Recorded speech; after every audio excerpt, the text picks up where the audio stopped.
আসসালামু আলাইকুম ওয়া রাহমাতুল্লাহ নাহমাদুহু ওয়া নুসাল্লি আলা রাসূলিহিল কারীম আম্মা বা'দ।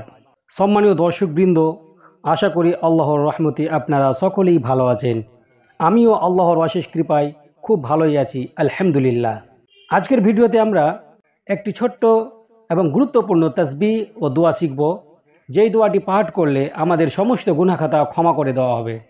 হযরতে আবু হুরায়রা রাদিয়াল্লাহু তাআলা আনহু থেকে বর্ণিত, তিনি বলেন, নবী করিম সাল্লাল্লাহু আলাইহি ওয়াসাল্লাম বলেছেন, যদি কোনো ব্যক্তি এই ছোট্ট দোয়াটি পাঠ করে তাহলে তার সমস্ত গুনাহ ক্ষমা করে দেওয়া হবে, যদিও তার গুনাহ সমুদ্রের ফেনা পরিমাণও হয়।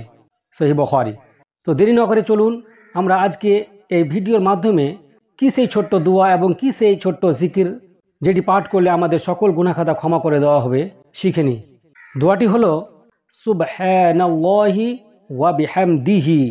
সুবহানাল্লাহি ওয়া বিহামদিহি।